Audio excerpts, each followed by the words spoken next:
if you're a keyboard player who's performing live, then you know how important it is to have a great keyboard mix, and that is exactly what we're going to talk about today, how to get a great keyboard mix. If we haven't met yet, my name is Brett Pontecorvo, and I am the face behind LiveKeyboardist.com, where I help keyboard players just like you thrive in a live performance environment. So without further ado, let's check out how to get this done. Now, getting a great keyboard mix actually only comes down to three things. So thing number one, balancing your levels.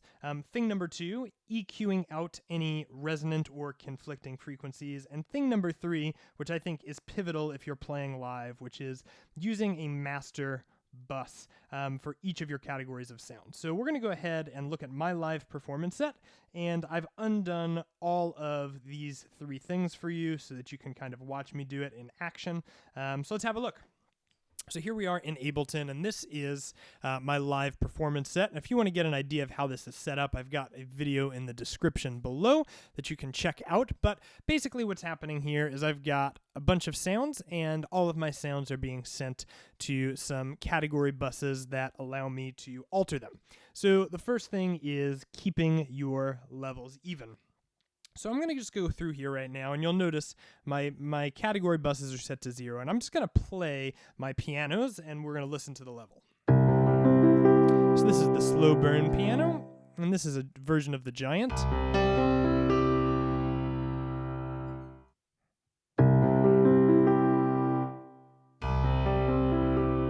So these levels are pretty close. Let's go in and have a little look. I actually think we can pull back a little bit on the slow burn. That's maybe a little bit too much. Nice. Sweet, so I feel good about that. So you'll notice right now I'm adjusting the levels of the instruments, but not adjusting the levels of the bus. And that's going to allow me to change the volume later, but right now we're just getting these even. So let's have a listen now through some pad sounds. So this is the real chill pad.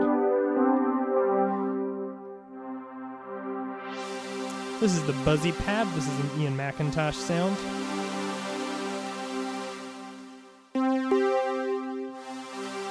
So the real chill pad is a bit louder, so I'm just going to pull back on that a little bit. Maybe a little too much. Now it's good when you're doing this to think more about reducing levels rather than adding levels. We don't really want to go above 0. All right, so I feel good about that. Move on to some lead sounds. That's definitely very loud, so I'll pull that back. Maybe compare it to piano. Oops. So I'll pull that just a touch more. Just looking to kind of keep everything about the same. All right, let's check out this Long Ago and Far Away.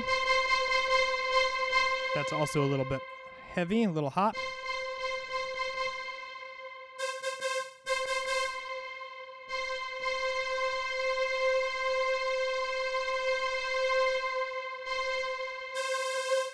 Sweet.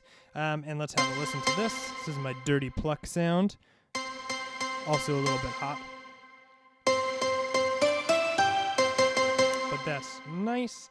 All right, so I've gotten my levels now to a place where they're about even. So if I go ahead and just kind of go through my sounds. My pads.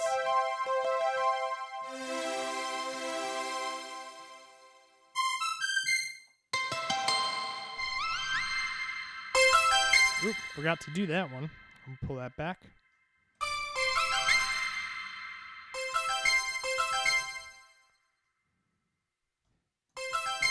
Sweet. So now what I'm going to do is I'm going to go through and I'm going to use an EQ to adjust for resonant or competing frequencies. So some things to think about when you're EQing is you can always pull off the low end. You can always pull back the bottom a little bit, especially if your sound is not meant to be in that area.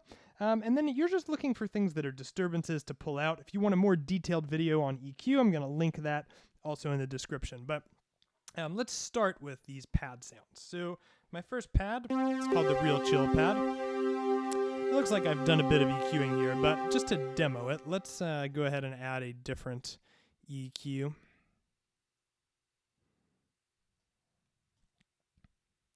So I start with a shelf here because I just don't need any of this information. So just pull that to about 100 as kind of a safe rule of thumb. Then what I'm going to do is click these headphones, and I'm going to drag this around and just listen and see if there's anything really resonating.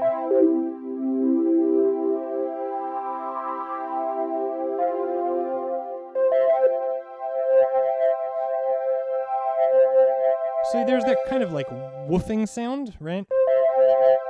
So I don't want that, so I'm just going to pull the gain back on this a little bit and pull this up.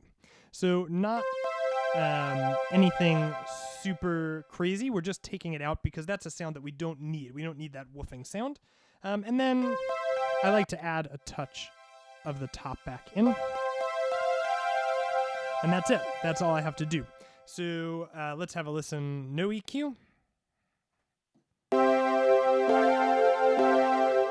And with the EQ on. It actually sounds a lot fuller, even though mostly I took away. So let's have a listen now to the buzzy pad. So this has an EQ as well, but we'll just do another one. So again, you can really pull a lot off of the bottom here. I used a high pass filter originally, but it doesn't. Either is totally fine. And we're going to do the same thing. We'll click these headphones, and we're going to just listen for resonant frequencies. There's one, so we'll pull that out. Listen for another.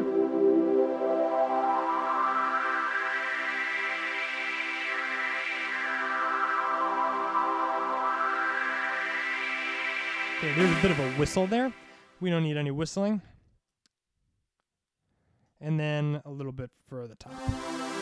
So no EQ. And EQ. And I think I see why I use the high pass filter, so I'm going to go ahead and do that. Oh yeah, so sometimes it's crazy. You just take a little bit out of the bottom, and all of a sudden the patch really is working. All right, let's have a listen to this guy. Where are you?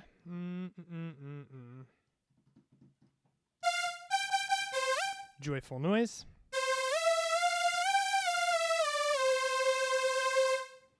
And we'll do the same. Start with this guy. And we're going to just listen. What is resonating? What is not needed?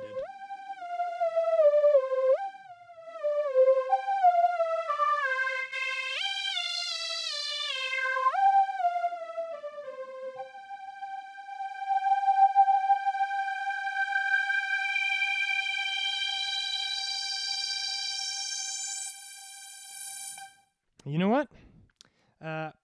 Nothing is really awful. Nothing sounds bad. So I'm going to just leave the low end out since it's a higher song, and we're going to call it an afternoon.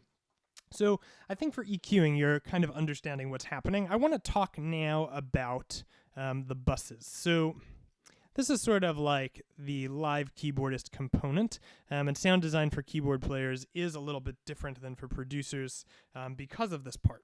So you're able to use these to change overall volume. So if we're doing just a piano pad situation, we have the ability to make our pads sound a little bit less loud than our other ones just by adjusting our volumes. Now we also have some other ways we can adjust the filter.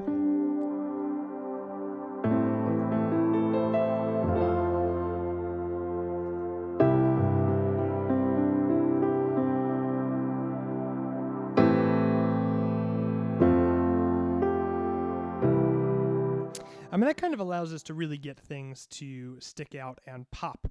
So I have some other videos that talk a little bit about this. Those will be in the description below, but let's just quickly review. We're starting always with balancing out our levels. do all of your sounds when they are unadjusted by your category buses sound the same.